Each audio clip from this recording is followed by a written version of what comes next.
Tonight, as the day slowly lets go of the earth and the evening fades into darkness, imagine the sky as ancient people once saw it. No city lights, no rushing roads, no noise from the waking world.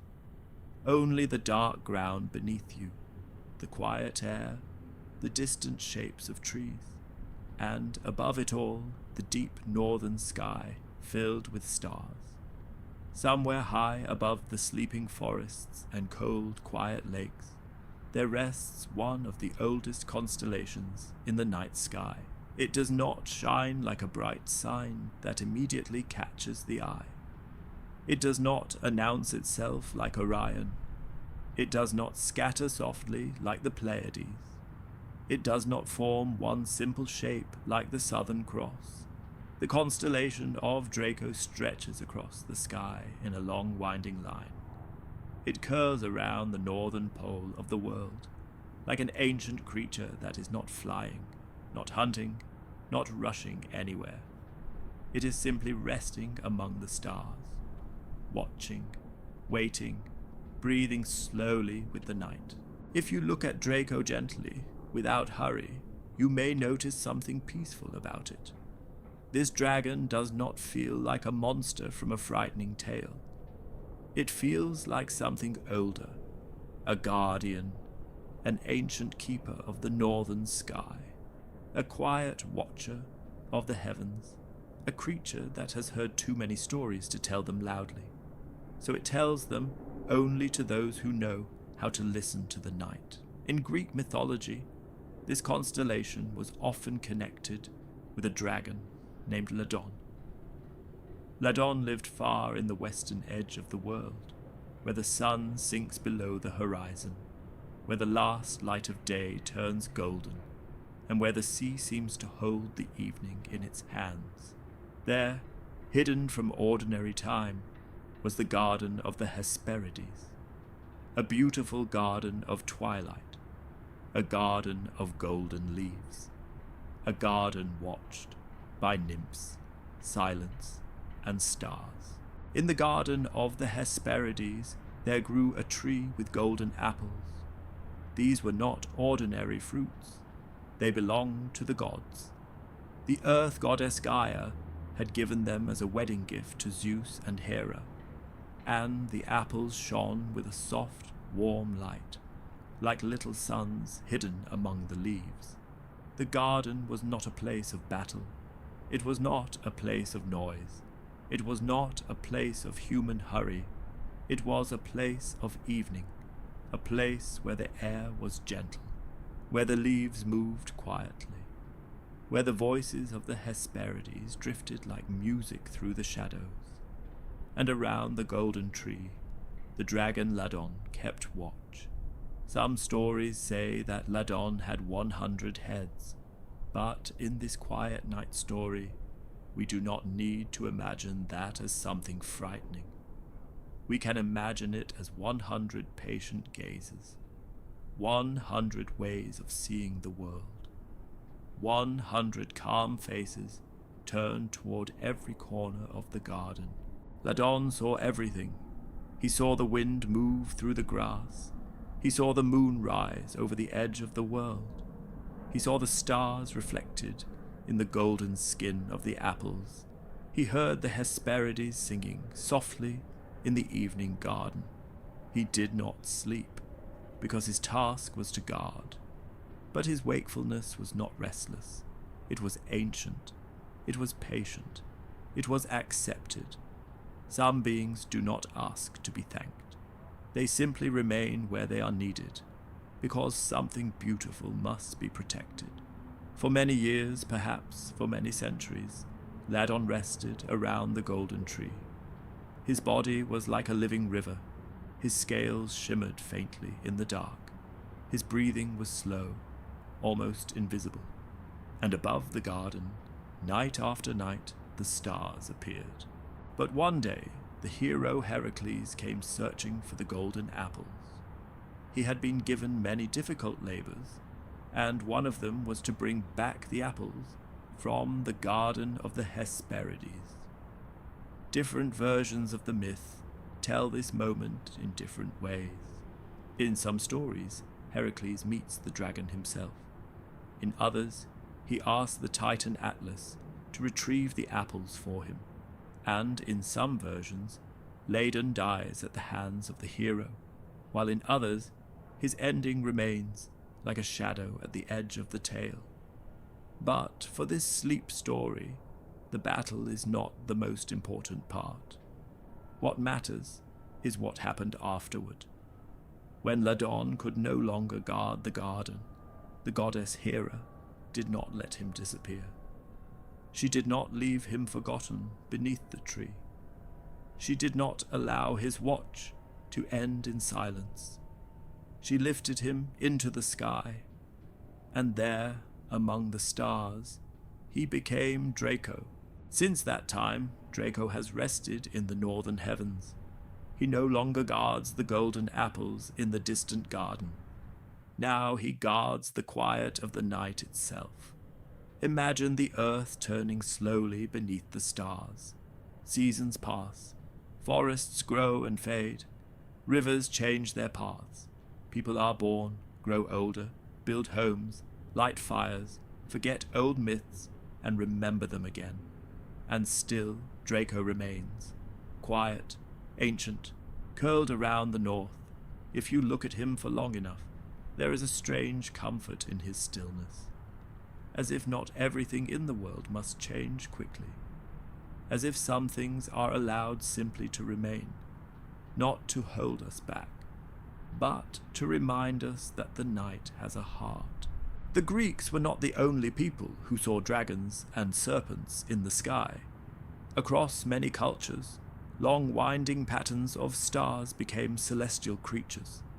People looked up and saw not only points of light, but the shapes of rivers, winds, time, memory, and movement. In ancient Arabic star traditions, this part of the sky was also connected with the image of a great serpent or dragon. Travelers in the desert knew the northern sky well. For them, the stars were not only beautiful, they were guidance. When the heat of the day faded from the sand, and the night became cool and wide, people looked up to find familiar stars. They saw the Great Bear. They saw the Little Bear.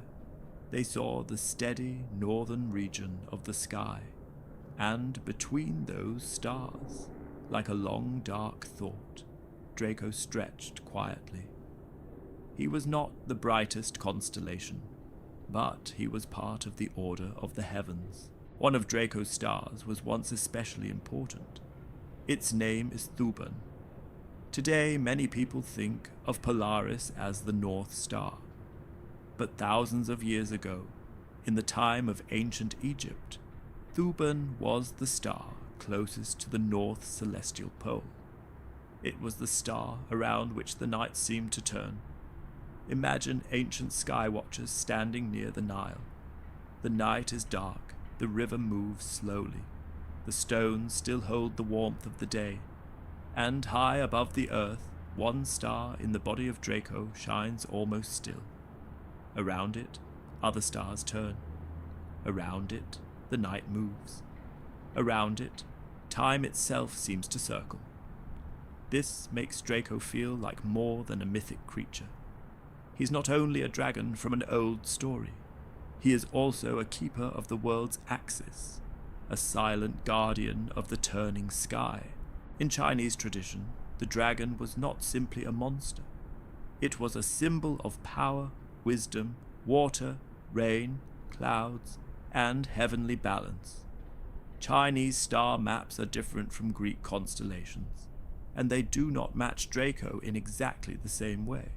But the idea of a dragon in the sky was deeply familiar to the ancient imagination. A dragon could bring rain, it could lift clouds, it could move between earth and heaven, it could belong to rivers, mist, springtime, and renewal. And when we remember this, Draco becomes even softer. He is not only the guardian of a golden garden, he is also a creature of water, long, flowing, and quiet, like a river lifted into the heavens. like mist that slowly became stars. You can imagine a celestial dragon moving above the mountains at night, not with fire, not with thunder, but with the calm breath of clouds. He does not destroy. He cools the air. He brings rain to dry ground. He touches the lakes with his reflection. Somewhere in this image, the Greek Ladon meets the Eastern dragon of water and clouds. One guards golden apples, another guards rain, rivers, and mist. But both speak of something ancient and quiet, a strength that does not need to be loud, a wisdom that does not need to hurry, a protection that can be gentle. In northern lands where winter nights are long and the sky can feel especially deep, people also filled the stars with living beings. Where forests slept under snow, where lakes froze under pale moonlight, where the northern lights shimmered above the horizon, constellations became companions of the long darkness. Draco belongs naturally to this kind of sky. He seems made for cold air, for blue night, for quiet snow, for those soft hours when the whole world feels hushed. Imagine a small house at the edge of a forest. A warm light glows in the window. Dark pine trees stand outside. Smoke rises slowly from the chimney. Beyond the roof, far above the sleeping earth, the starry dragon is curled across the sky. He does not come closer. He does not disturb the house. He is simply there. And because of that, the night does not feel empty. It feels held. Sometimes, before sleep, this is exactly the feeling we need. Not a bright miracle. Not a dramatic event. Only the quiet sense that the world is larger than our daily worries. That above us there is a sky. That in that sky there are ancient stories. And that those stories can hold us gently as we let the day go. Draco reminds us that not all guardians look the same. Some look like warriors. Some look like mothers. Some look like a fire burning beside a path. And some look like a long chain of stars, almost invisible to those who are in a hurry. Draco does not demand attention. He waits. And if one night you find him in the sky, winding between the great bear and the little bear, you may feel that you are not only looking at distant points of light. You're looking at a creature from human memory, a guardian of a garden, an ancient celestial serpent, a dragon of water, a keeper of the north, a constellation that once held the pole star, and all of these images can exist together peacefully. Myths do not always argue with one another. Sometimes they are like different lights reflected in the same quiet lake. One person sees golden apples in the reflection. Another sees a desert road. Another sees a dragon of rain. Another sees the silence of the north. And the sky receives all of these visions, because the sky is wide enough. Now, as the story of Draco becomes softer, we can return to the simple night. Imagine yourself resting quietly. Your breathing grows slower. Your shoulders release their weight. Your face softens. Your thoughts no longer need to move quickly. Far above the earth, the constellation of Draco continues to shine. Its stars are not the brightest, but they are steady. They do not hurry. They do not call out. They do not ask anything from you. They simply remain in their places.